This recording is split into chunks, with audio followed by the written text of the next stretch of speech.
I remember playing outside during recess as a kid in elementary school. I would run through the playground with my friends, play ball, and jump off the swing to see who could land the furthest. We played rough back then, and sometimes kids would get hurt.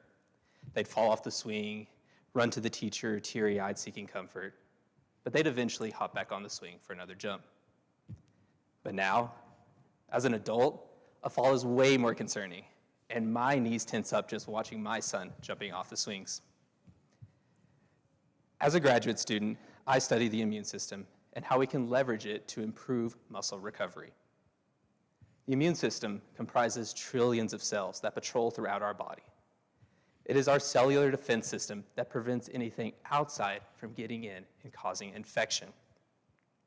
You may think of the immune system as being important for when you recover from a cold, but the immune system is just as important to help us recover from muscle injury. When I became a father, I set a goal for myself to become more physically active. I began running and strength training so that I could chase my kid throughout the park or lift him up and carry him when he was a toddler.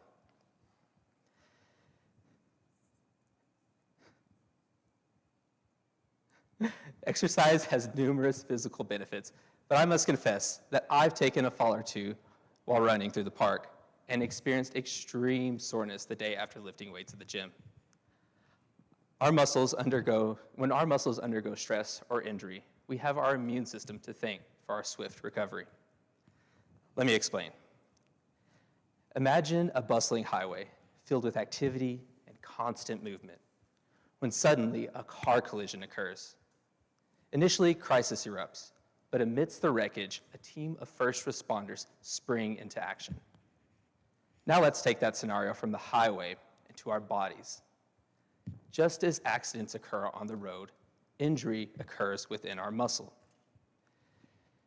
Inflammation is the body's initial response, the call for help after impact, and the signal to start the recovery process. Inflammation recruits the immune system, which goes on to release important inflammatory signals and muscle growth factors. You may often think that inflammation is bad, that we need to reduce the swelling or treat with ibuprofen, but that is not always the case. In the right balance, inflammation is critical for recruiting the immune system and kick-starting the repair process. It is also important to recruit macrophage cells. Macrophages are specialized immune cells that are well equipped to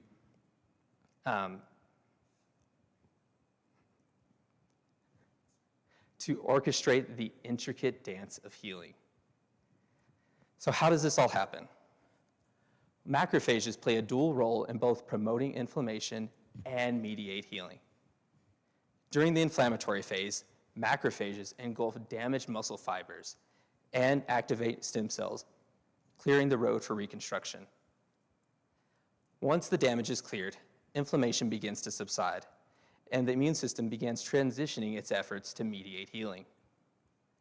Macrophages are active participants in the healing process.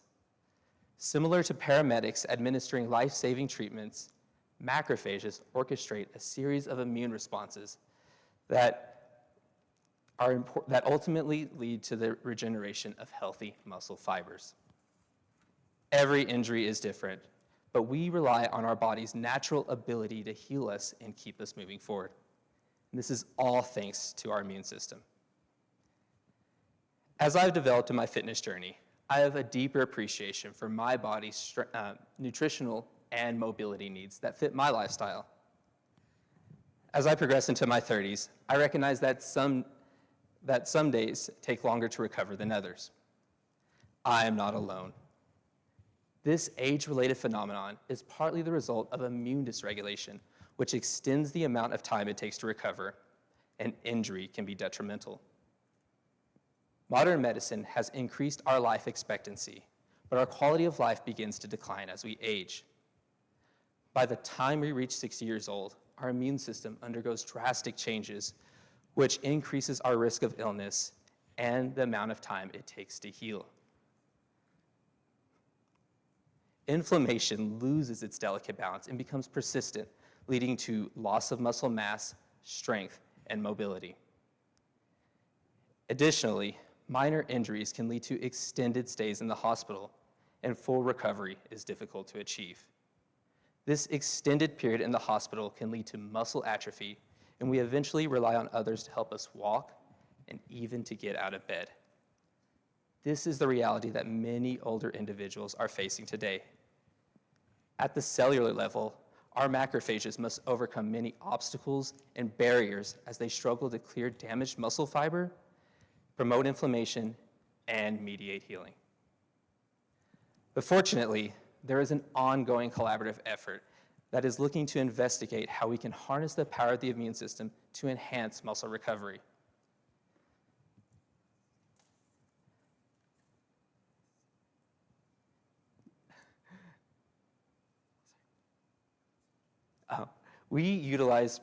This study utilizes preclinical mouse models so that we may understand the role of macrophages in skeletal muscle during recovery. Our approach is to compare how young and old mice heal from acute muscle atrophy by measuring the ability of macrophages to activate stem cells that go on to form healthy muscle fibers. We further investigate this by manipulating the metabolism of macrophages, which impact the inflammatory stages of healing. We further test this. Our approach is to investigate how metabolism influences the output of small molecules inside the cell called microRNAs. Our lab specializes in the study of microRNAs, which fine-tune cellular responses from inside the cell. You can think of microRNAs as adjusting the dial on a thermostat. If you increase it too much, you drive persistent inflammation, which is detrimental, but too little impairs the recovery process. Our data indicates that metabolism influences the output of microRNAs, which are important to activate inflammation and transition into the recovery states. We are excited about the use of microRNAs in our models, as these small molecules are increasingly being advanced into the clinical setting. Additionally, we are working with healthy young and older adult volunteers who participate in a 2-week period of single leg immobilization so that we may collect a muscle biopsy and characterize macrophage behavior in humans during recovery. We are actively seeking participants for this study, so if you are interested in volunteering for a 2-week period of single leg immobilization, come chat with me after this talk. The culmination of this work will help us to understand how metabolism fine-tunes macrophage behavior, which is important for activating inflammation and transitioning to recovery. This is an active field of research where we believe targeting immunity, specifically in macrophage cells, is beneficial for the rehabilitation of older patients. As a parent, I hope to remain as active for as long as possible so that I can keep up with my kid and in the distant future grandkids. I'm sure many of us in this room can relate. With the right balance of nutrition and exercise, we can begin taking steps today to enhance our quality of life as we age. Our golden years should remain just as adventurous as when we were kids taking that great leap off the playground swing. Thank you.